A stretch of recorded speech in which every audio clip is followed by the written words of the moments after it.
ವ್ಯವಸಾಯ most dangerous ವೃತ್ತಿಗಳಿವೆರಡು. ಅಂದ್ರೆ ಇಲ್ಲಿ ನಾವು ಏನೇ ₹1 ಹಾಕಿದ್ರು ₹1000 ಬರ್ಬೋದು, ಆ ಹಾಕಿರೋ ₹1ಗೆ ನಯಾ ಪೈಸೆನೂ ಬರ್ದೇ ಇರ್ಬೋದು. ವ್ಯವಸಾಯದಲ್ಲೂ ಇದನ್ನ ಹೇಳೋದು. ನಮ್ ಸೇಯಿಂಗ್ ಇದೆ, agriculture is gambling with nature.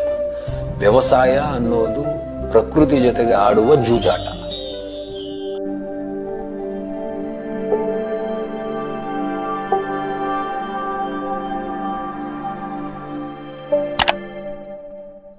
Hi, hello, ನಮಸ್ಕಾರ ರೈತ ಬಾಂಧವರಿಗೆ.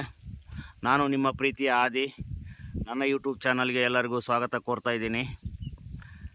ಇವತ್ತಿನ ವಿಡಿಯೋ ವಿಶೇಷ ಏನಪ್ಪ ಅಂತಂದರೆ, ಮೆಕ್ಕೆಜೋಳದಲ್ಲಿ ಕಳೆನಾಶಕ ನಾನೇನು ಕಳೆದ 7 ದಿನದ ಕೆಳಗಡೆ ನಾನೇನು ಬಾಯರ್ ಕಂಪನಿಯ ಲಾಡಿಸ್ ಅನ್ನೋ ಕಳೆನಾಶಕ ಸ್ಪ್ರೇ ಮಾಡಿದ್ದೆ. ಆ ಕಳೆನಾಶಕ ಬಗ್ಗೆ ನಾನಿವತ್ತು ರಿಸಲ್ಟ್ ತಿಳಿಸಲು ಇಚ್ಛಿಸುತ್ತಿದ್ದೇನೆ. ನಾನು 6ನೇ ತಾರೀಕು ಸ್ಪ್ರೇ ಮಾಡಿದ್ದೆ.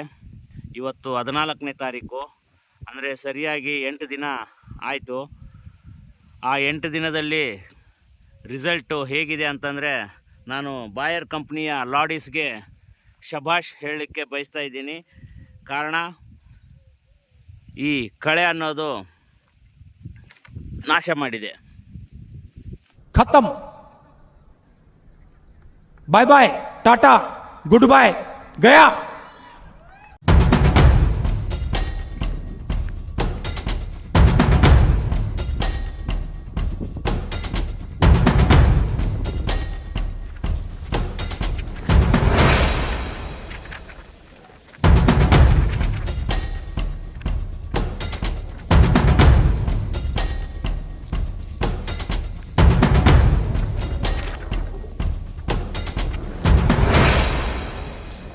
ಯಾವ ರೀತಿ ನಾಶ ಮಾಡಿದೆ ಅಂತಂದರೆ ನೋಡಿ, ಈ ರೀತಿ ಎಲ್ಲ ಕಸ ಸತ್ತು ಹೋಗಿದೆ ನೋಡಿ. ಇದು ತೊಪ್ಪಲ ಕಸ ಎಲ್ಲ ಬಾಡಿದೆ. ಈಗ ಬೆಳೆ ಅನ್ನೋದು ನೀಟಾಗಿ ಕಾಣಿಸ್ತಾ ಇದೆ. ಆದರೆ ಸ್ನೇಹಿತರೆ, ನಾನು ಈ ಬೆಳೆನ ಉಳಿಸ್ಕೊಳ್ತಾ ಇಲ್ಲ, ತೆಗಿಬೇಕು ಅಂತ ನಿರ್ಧಾರ ಮಾಡಿದ್ದೀನಿ. ಈ ಕಣ್ಣಲ್ಲಿ ಇನ್ನೂ ಏನೇನು ನೋಡಬೇಕು ಕಾರಣ ಹೇಳ್ತೀನಿ ಕೂಡ.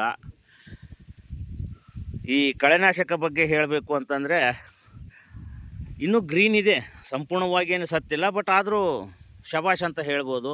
30ರಿಂದ 31ನೇ ದಿನಕ್ಕೆ ನಾನು ಸ್ಪ್ರೇ ಮಾಡಿದರೂ ಕೂಡ ಈ ರೀತಿಯಾಗಿ ಕಳೆನ ನಿರ್ವಹಣೆ ಮಾಡಿದೆ ಅಂತಂದರೆ ಗ್ರೇಟ್ ಅಂತ ಹೇಳ್ಬೋದು ನಾನು ಲಾಡಿಸ್ಗೆ. ಹಾಗಾಗಿ ಆಮೇಲೆ ನನ್ನ ಕೆಲವು ಸ್ನೇಹಿತರು ಯೂಟ್ಯೂಬಲ್ಲಿ ವಿಡಿಯೋದಲ್ಲಿ ನನಗೆ ಕಮೆಂಟ್ಸ್ ಕೂಡ ಮಾಡಿದರು.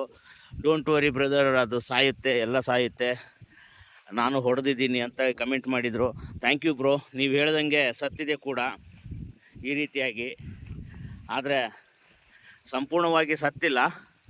ಬಟ್ ಓಕೆ, ಇಷ್ಟು ಕೆಲಸ ಮಾಡ್ಯೋದಂತಂದರೆ 20 ದಿನದಲ್ಲಿ ಏನಾದರೂ ಸ್ಪ್ರೇ ಮಾಡಿದರೆ ಸಂಪೂರ್ಣವಾಗಿ ಬರೀ ನೆಲ ಮಾತ್ರ ಉಳಿತಿತ್ತು. ನಾನು ತುಂಬ ಲೇಟಾಗಿ ಸ್ಪ್ರೇ ಮಾಡಿದ್ದಕ್ಕೆ ನನಗೆ ಇನ್ನೂ ಕಂಪ್ಲೀಟಾಗಿ ಕಳೆನಾಶ ಆಗಿಲ್ಲ. ಈಗ ಈ ಬೆಳೆನ ನಾನು ತೆಗಿಬೇಕು ಅಂತ ನಿರ್ಧಾರ ಮಾಡಿದ್ದೀನಿ ಫ್ರೆಂಡ್ಸ್. ಯಾಕಂತಂದರೆ ನಂದು ಇರೋದು 5 ಎಕರೆ ಏರಿಯಾ. 5 ಎಕರೆಯಲ್ಲಿ ಇಲ್ಲಿ ನಾನು ಈಗೇನು ತೋರಿಸ್ತಾ ಇದ್ದೀನಿ, ಇದು ಮಾತ್ರ ಬೆಳೆ ಚೆನ್ನಾಗಿದೆ. ಯಾಕಂದರೆ ಇದಿಷ್ಟು ನಾನು ನೀರು ಕಟ್ಟಿದ್ದೆ ಆವಾಗ ಬೋರ್ವೆಲ್ಲಿಂದ, ಅದಕ್ಕೆ ಇಷ್ಟು ಮಾತ್ರ ಒಂದು ಲೆಕ್ಕದಲ್ಲಿದೆ. ಇದು ಕೂಡ ಲೆಕ್ಕದಲ್ಲಿದೆ ಅಂತಂದರೆ ಬೆಳೆ ಇದೆ. ಬಟ್ ಇದನ್ನು ಕ್ಲೀನ್ ಮಾಡಿ ಗೊಬ್ಬರ ಕೊಡಬೇಕು ಅಂತಂದರೆ ತುಂಬ ಕಷ್ಟದ ವಿಚಾರ. ನೋಡಿ, ಗೊಬ್ಬರ ಎಲ್ಲಿ ಕೊಡ್ತೀರಾ? ಎಲ್ಲ ಗೊಬ್ಬರ ಕೊಟ್ಟದ್ದೆಲ್ಲ ಮತ್ತೆ ಕಳೆ ಇವಾಗ ಏನಂತಂದರೆ ಸ್ವಲ್ಪ ಗ್ರೀನ್ ಕನ್ವರ್ಟ್ ಆಗ್ತಾಯಿದೆ, ಮತ್ತೆ ಗ್ರೀನ್ ಆಗ್ತಾ ಅಂದರೆ ಮತ್ತೆ ಬದುಕ್ತಾ ಇದೆ ಅದು. ಯಾಕಂದರೆ ತುಂಬ ವಯಸ್ಸಾಗಿತ್ತು, ಜಾಸ್ತಿ ಸಾಯಲಿಲ್ಲ, ಇನ್ನು ಕೋಮಕ್ಕೆ ಹೋಗಿತ್ತು.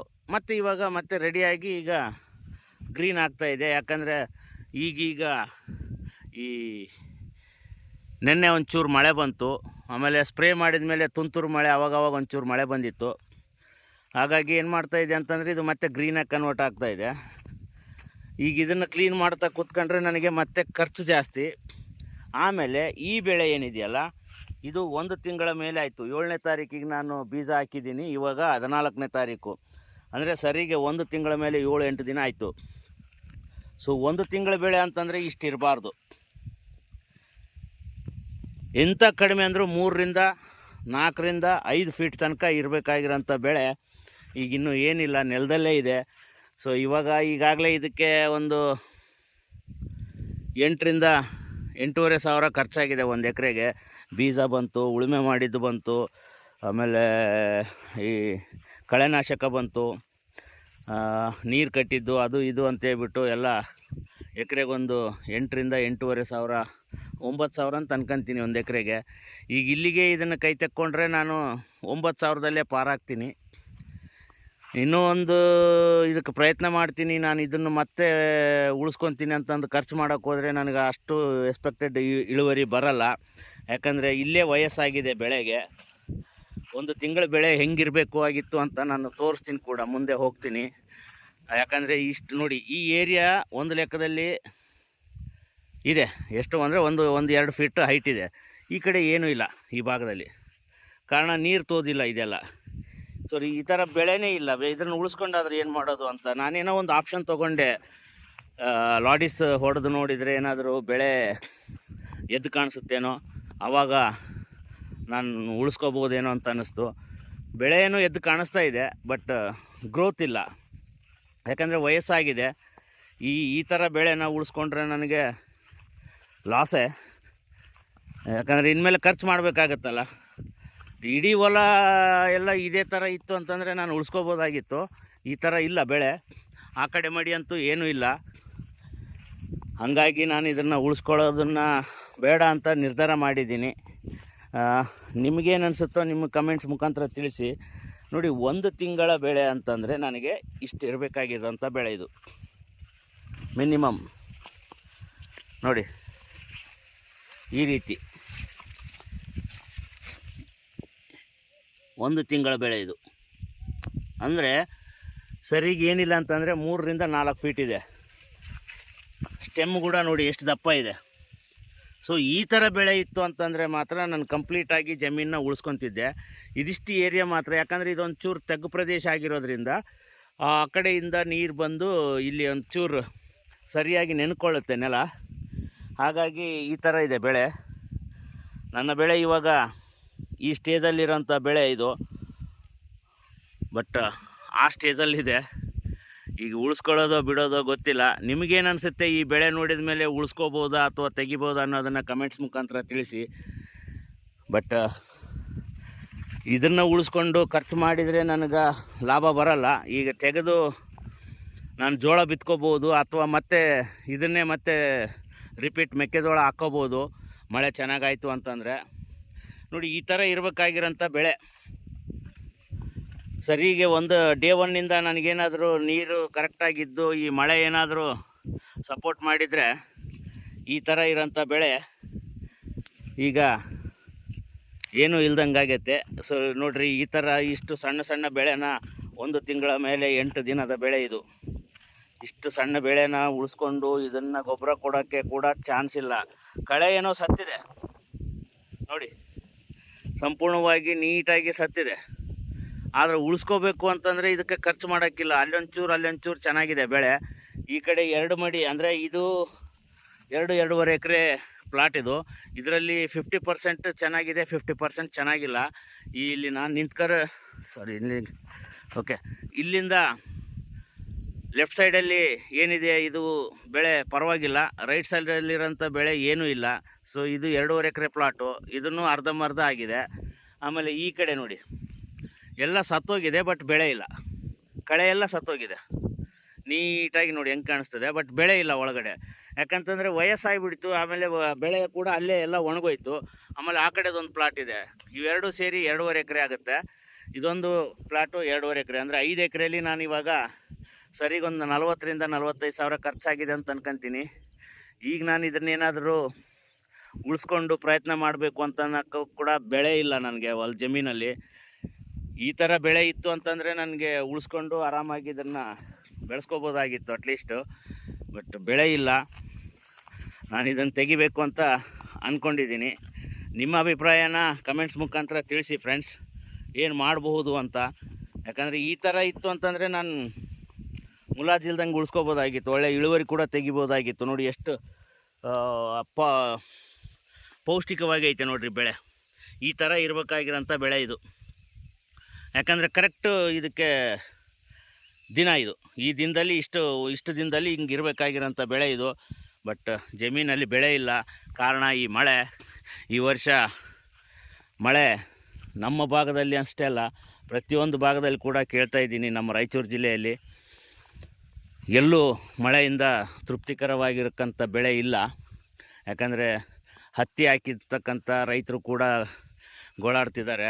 ಇಷ್ಟೊತ್ತಿಗಾಗಲೇ 1 ತಿಂಗಳ ಬೆಳೆ ಹತ್ತಿ ಫ್ಲವರಿಂಗ್ ಸ್ಟೇಜಿಗೆ ಬರೋಂಥ ಟೈಮು. ಈಗಿನ್ನೂ 6ರಿಂದ 8ರಿಂದ 10ರಿಂದ 12 ಇಂಚು ಒಳಗಡೆನೇ ಇದೆ ಹತ್ತಿ ಬೆಳೆ. ಅವರು ಕೂಡ ಗೋಳಾಡ್ತಿದ್ದಾರೆ. ಆಮೇಲೆ ನಮ್ಮ ಪಕ್ಕದ ಜಮೀನವರು ಸೂರ್ಯಪಾನ ಕೂಡ ಹಾಕಿದ್ದಾರೆ, ಸೂರ್ಯಕಾಂತಿ. ಅದು ಕೂಡ ಏನಿಲ್ಲ, ಅದು ಬರೀ 2.5 ಫೀಟ್ ಹೈಟ್ ಇದೆ. ಇಷ್ಟೊತ್ತಿಗಾಗಲೇ 6 ಫೀಟು 7 ಫೀಟ್ ಮಿನಿಮಮ್ 5-6 ಫೀಟನ್ನು ಬರಬೇಕಾಗಿತ್ತು. ಸೊ ಮಳೆಯಿಂದ ಎಲ್ರಿಗೂ ತೊಂದರೆ ಆಗಿದೆ. ಈ ವರ್ಷ ಮುಂಗಾರು ಮಳೆ ಅನ್ನೋದು ತುಂಬ ಕೈ ಕೊಡ್ತು. ಯಾಕಂದರೆ ಯಾವ ಪರಿಸ್ಥಿತಿಲೂ ಬರಲಿಲ್ಲ. ಸ್ಟಾರ್ಟಿಂಗಲ್ಲಿ ಒಂಚೂರು ಬಂದಂಗೆ ಮಾಡಿ ನಮಗೆ ಆಸೆ ಹುಟ್ಟಿಸ್ತು, ರೈತರುಗಳಿಗೆ ಇನ್ವೆಸ್ಟ್ ಎಲ್ಲ ಮಾಡಿಸ್ತು. ಆಮೇಲೆ ಮಳೆನೇ ಬರಲಿಲ್ಲ. ಈ ಕಾರಣದಿಂದಾಗಿ ಈ ಥರ ಇದ್ದದ್ದನ್ನು ನಾನು ಉಳಿಸ್ಕೊಳ್ಳೋಕ್ಕೆ ಮನಸ್ಸು ಬರ್ತಾಯಿಲ್ಲ. ಬಟ್ ಬಾಯರ್ ಕಂಪ್ನಿಯ ಲಾಡೀಸ್ಗೆ ನಾನು 10 ಔಟ್ ಆಫ್ 10 ರೇಟಿಂಗ್ ಕೊಡಲಿಕ್ಕೆ ಇಷ್ಟಪಡ್ತಾ ಇದ್ದೀನಿ. ದಯವಿಟ್ಟು ರೈತರು ಏನಂತಂದರೆ ಈ ಥರ ವಯಸ್ಸಾದಮೇಲೆ ಹೊಡಿಬೇಕು ಅಂತ ಪ್ರಯತ್ನ ಮಾಡಬೇಡಿ. ಅದೇನಿದ್ರು 18ರಿಂದ 20 ದಿನದಲ್ಲಿ ಸ್ಪ್ರೇ ಮಾಡಲಿಕ್ಕೆ ಅವರು ರೆಫರ್ ಮಾಡ್ತಾರೆ. ಸೊ ನಾವು 30 ದಿನ ಆಯಿತು ಅಂತ ಸ್ಪ್ರೇ ಮಾಡಿ ಅದರ ಕಂಪ್ನಿಗೆ ಬಗ್ಗೆ ನಾವು ನೆಗೆಟಿವ್ ಮಾತಾಡೋದು ತಪ್ಪಾಗುತ್ತೆ. ಹಾಗಾಗಿ 18ರಿಂದ 20 ದಿನದ ಒಳಗಡೆ ಸ್ಪ್ರೇ ಮಾಡಿರಿ ನೀಟಾಗಿ. ಸಂಪೂರ್ಣವಾಗಿ ಸಾಯಿಸುತ್ತೆ ಅಂತ ನಾನು ಮುಲಾಜಿಲ್ದಂಗೆ ಹೇಳ್ತೀನಿ. ಯಾಕಂದರೆ ನಿಮಗೆ ಪ್ರತ್ಯಕ್ಷ ಸಾಕ್ಷಿ ಕೂಡ ಇದೆ. 8 ದಿನ ಆಯಿತು. ಈ ಭಾಗದಲ್ಲಿ ಒಂಚೂರು ಗ್ರೀನ್ ಆಗಿದೆ, ಆ ಕಡೆ ಭಾಗ ಅಂತೂ ತೋರಿಸ್ಕೊಂಡು ಬಂದೆಲ್ಲ ಸಂಪೂರ್ಣವಾಗಿ ನಾಶ ಆಗಿದೆ. ಇಷ್ಟು ದೊಡ್ಡ ಅಂದರೆ 30 ದಿನದಲ್ಲಿ ಕೂಡ ನಾಶ ಆಗಿದೆ ಅಂತಂದರೆ ಇನ್ನು 20 ದಿನದಲ್ಲಿ ಇತ್ತು ಅಂತಂದರೆ ಹೆಂಗೆ ಆಗ್ಬೋದು ನೀವೇ ಇಮ್ಯಾಜಿನ್ ಮಾಡ್ಕೊಳ್ರಿ. So 10 out of 10 Bayar ಕಂಪ್ನಿಯ ladies ಅನ್ನೋ ಈ ಮೆಕ್ಕೆಜೋಳದ ಕಳೆನಾಶಕಕ್ಕೆ ನಾನು ಸಂಪೂರ್ಣವಾದ ಮಾರ್ಕ್ಸ್ ಕೊಡಲಿಕ್ಕೆ ಇಷ್ಟಪಡ್ತಾ ಇದ್ದೀನಿ. ಹಾಗಂತ ವಯಸ್ಸಾದಮೇಲೆ ಹೊಡಿಲಿಕ್ಕೆ ಪ್ರಯತ್ನ ಮಾಡಬೇಡಿ ಬೆಳೆಗೆ. ಸೊ 18ರಿಂದ 20 ದಿನದಲ್ಲಿ ಸ್ಪ್ರೇ ಮಾಡಿರಿ ನೀಟಾಗಿ. ಒಂದು 8ರಿಂದ 10 ಟ್ಯಾಂಕ್ ಸ್ಪ್ರೇ ಮಾಡಿರಿ ಅಂತ ಹೇಳ್ತೀನಿ. ಸೊ ಇದಿಷ್ಟು ಇವತ್ತಿನ ವಿಡಿಯೋ ಆಗಿತ್ತು ಸ್ನೇಹಿತರೆ. ಈ ಬೆಳೆ ಬಗ್ಗೆ ನಾನು ಮಾಡಿರೋ ಪ್ರಯತ್ನದ ಬಗ್ಗೆ ನಿಮಗೇನಾದರೂ ಅನಿಸಿದರೆ ದಯವಿಟ್ಟು ಕಮೆಂಟ್ಸ್ ಮುಖಾಂತರ ತಿಳಿಸಿ ಅಂತ ಹೇಳ್ತಾ ಇದ್ದೀನಿ. ಹಾಗೆ ನನ್ನ ವಿಡಿಯೋನ ಇದೇ ಥರ ನೋಡಿ ಸಪೋರ್ಟ್ ಮಾಡಿ ಇನ್ನೊಬ್ಬರಿಗೆ ಶೇರ್ ಮಾಡೋದ್ರ ಮುಖಾಂತರ ನನ್ನನ್ನು ಹರಿಸಿ ಅಂತ ಹೇಳ್ತಾ ಮುಂದಿನ ವಿಡಿಯೋದಲ್ಲಿ ಮತ್ತೆ ಸಿಗೋಣ ಅಂತ. ಅಲ್ಲಿವರೆಗೂ ಥ್ಯಾಂಕ್ ಯು ಸೋ ಮಚ್. ನಮಸ್ಕಾರ.